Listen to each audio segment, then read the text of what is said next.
Hi everyone. My name is John Dunn at Applied Wave Research, and my colleague Dr. John DeFord and myself gave a talk at DesignCon 2010 in February, and we decided to record the talk for you. It's called New Solution Technologies for EM Simulation, What the SI Engineer Needs to Know but was afraid to ask. And what I'd like to tell you about in a few minutes is the basic content of the talk, and give you a little bit of an overview of what you can expect to see in it. The point of the talk is that we're all a little bit intimidated by Maxwell's equations, usually given at the college level. Certainly was never anyone's favorite course, and is certainly not necessarily the clearest thing that you're ever going to see. But the problem is that there's a lot of really wonderful ideas that have happened in electromagnetic simulation in the last number of years, and there are a bunch of wonderful technologies that are just coming out that really promise to allow us to solve problems that we just couldn't ever dream of before. So what we're going to try to do in this series of lectures is introduce you to some of these techniques without being overwhelmed in mathematical detail. The talk is broken up into two main parts here, and in section 1 I overview the normal simulation technologies of planar solvers and the finite element method. Now certainly these two groups of solvers represent two large groups of today's commercial solvers which signal integrity engineers are using, and you really need to understand them at some level if you're going to understand the new techniques that have been developed, which is the second part of the talk.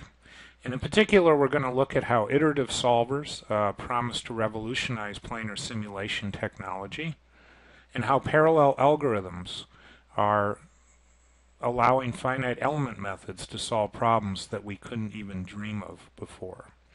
The final part of the talk, I'll actually show you a different mathematical technique that has been developed over the last number of years, which allow us to simulate with fewer frequencies, and also to export S parameters and transmission line data into SPICE simulators, which of course is the simulator of choice for many signal integrity engineers. The talk is broken up into 7 parts. Each part lasts a half hour. The total talk is 3.5 hours long. So I thought what I'd do here in a few minutes is just kind of show you the highlights of each section. The first part, I basically just give an overview of simulation for signal integrity. And we talk about the 3 bubbles which represent the 3 different types of EM simulators today. And then we focus on the blue bubble in the upper right, which are the planar solvers and the finite element method. When we look at the EM simulators, as I just mentioned before, there is the planar solvers, which are the green bubble, the bluish bubble at the upper right being the finite element method. And there's also a pink bubble that you may not have realized, which is that many of these EM techniques are being used today in circuit simulators, for example, with distributed transmission lines. In the second part, I talk about how a planar simulator works, and we will look at the basic moment method.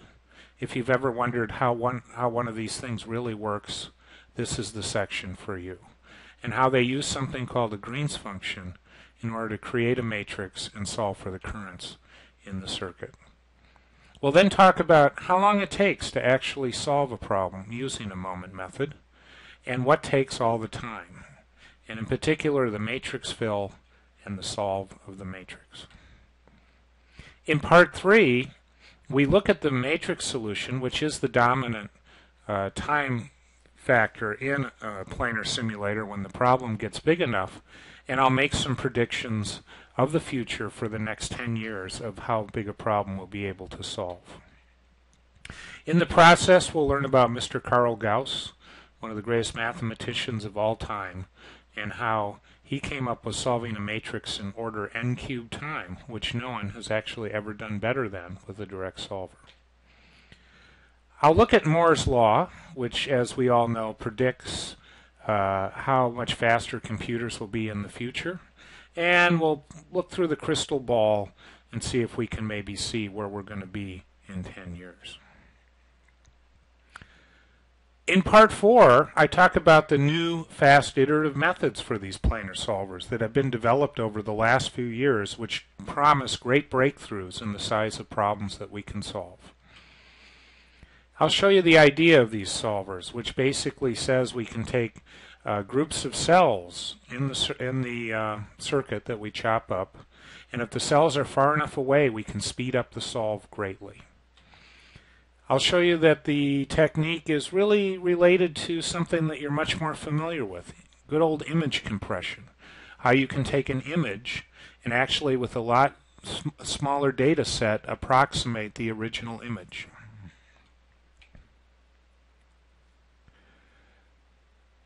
In part 5, we'll look at some of the issues involved when using these iterative solvers.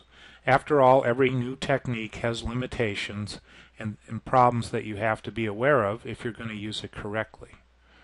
I'll show you there's something called a condition number, and if the problem isn't well conditioned, you can run into troubles. For example, if your thick lines aren't very thick. I'll talk about the low frequency problems that you can run into with all EM simulators, the so-called DC catastrophe, and how modern EM theorists are dealing with this problem. And I'll show you about preconditioners, which allow us now to use the iterative techniques on problems that we just couldn't look at before. The sixth part of the talk, we're going to move over to the finite element method and parallel processing, using a large number of computers to solve very large problems. And in particular, I'll show you examples like this, where this very complicated waveguide power feed structure with 17 million unknowns can actually be solved in a couple of hours. A problem that was that just couldn't be done before the advent of parallel processing. But again, if used incorrectly, we can run into problems. And actually, we do not get perfect scaling with multiple processors and have to actually get a slowdown if we don't do things correctly. The final part of the talk, I'll talk about the fast frequency sweeping methods that have been developed in the industry in the last number of years, and how S parameters can be sent with these techniques out to SPICE efficiently and quickly. In the early days of these techniques, people tried approximating curves at a few frequency points, but they had obvious problems, including missing resonances. And I'll show you how with modern techniques called vector fitting, they can actually get the resonances that before they had no hope of getting. We'll talk about how transmission lines can be sent out to SPICE using these techniques that can very quickly simulate the delay with lossy lines, which before you just couldn't hope to achieve. So come join us and learn about the new mathematical techniques that are being used in EM simulation. Hope to see you on the web. For this or any other information, please go to awrcore.com.